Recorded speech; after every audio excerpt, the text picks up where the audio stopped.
You are exhausted. Not the kind of exhausted that fixes itself with an early night.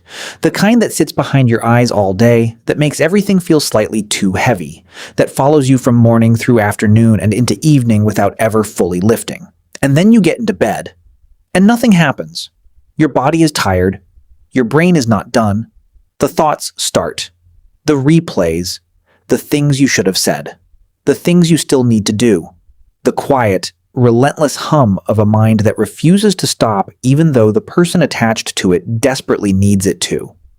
If this is your life on most nights, you are not broken. You are not strange. What you are, according to psychology, is caught between two systems that have stopped working together the way they should. And understanding why that happens might be the first thing that actually helps. Here is what is going on. Number 1, your nervous system never fully comes down.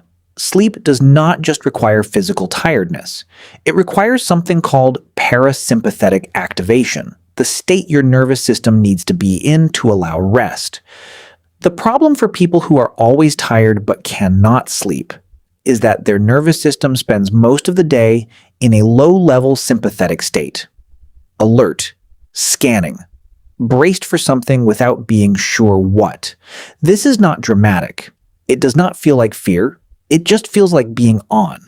Like there is always a background process running that you cannot quit. And when you lie down at night, the quiet that everyone else finds restful is the same quiet that your nervous system interprets as an opportunity to catch up on everything it was too busy to process during the day. Psychologists call this hyperarousal. It is one of the most consistent features in people with chronic sleep difficulty, and it is not a habit.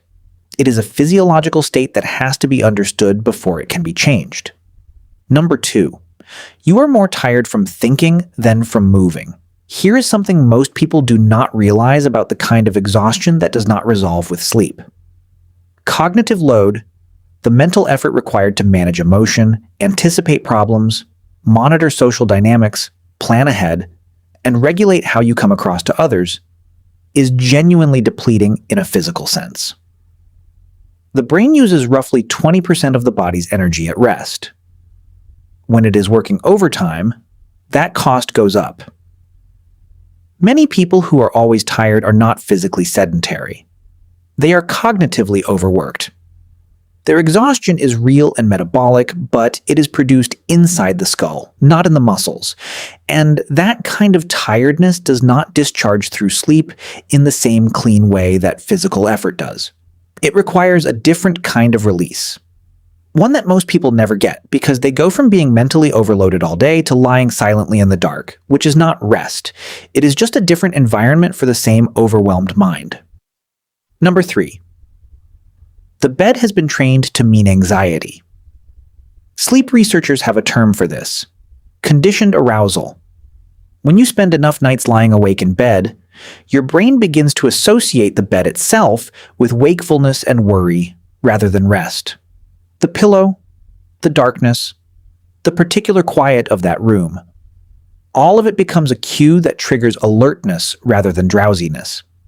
This is one of the more frustrating aspects of chronic sleep difficulty, because the more you try to fix it by going to bed earlier or lying there longer, the more you reinforce the association. The bed becomes the place where you worry about not sleeping, and so the worry begins the moment you get into it, which is precisely the opposite of what needs to happen. Number 4, you have been tired for so long that tired feels normal.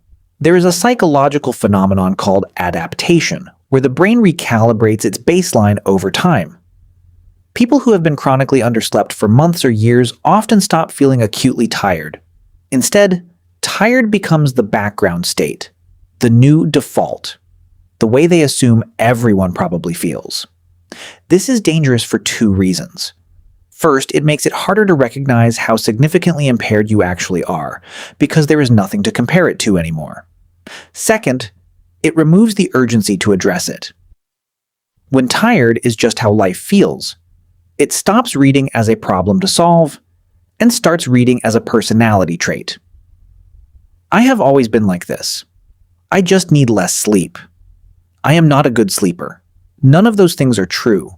They are the stories a fatigued brain tells to explain a state it has learned to tolerate. Number 5. Your mind treats the night as the only available space to think.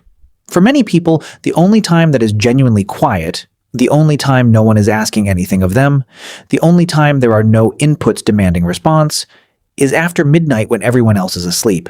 And so the mind, which has been suppressing and deferring and managing all day, finally exhales into your sleep window.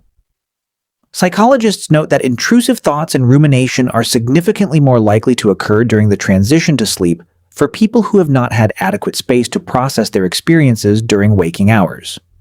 The mind is not being difficult. It is doing what it was always going to do. It just could not do it until now.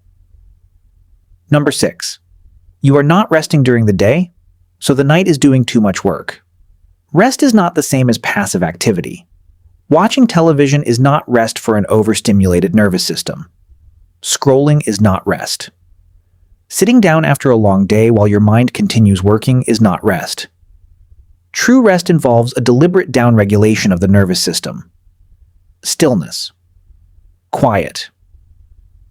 Activities that do not require output or consumption. Most people in the modern world have very little of this, and the deficit accumulates. The nervous system arrives at bedtime already exhausted from the effort of never being allowed to recover, and paradoxically, that level of arousal makes sleep harder to achieve. Not easier. Number 7.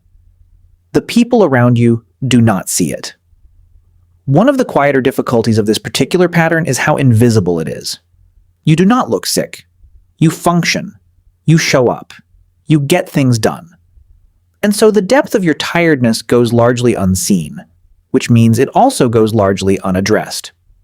There is a specific loneliness in being exhausted in a way that no one can see, in smiling through a level of depletion that would be obvious to anyone if it were physical, in going home at the end of the day and lying in the dark thinking about how tired you are and how there is somehow not enough silence and too much silence at the same time.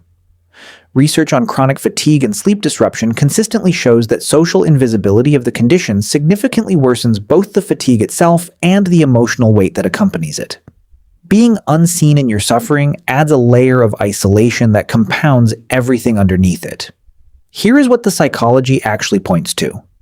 The pattern of being always tired but unable to sleep is not primarily a sleep disorder.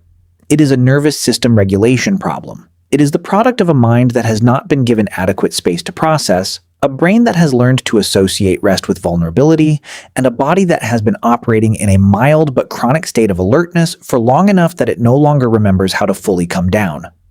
What helps is not a better sleep routine. Not at first. What helps is teaching your nervous system, slowly and consistently, that safety exists outside of vigilance. That the quiet is not a threat. That there is time during daylight hours to process what needs processing, so the night does not have to carry all of it. That is not something that changes in one night, but it is something that can change.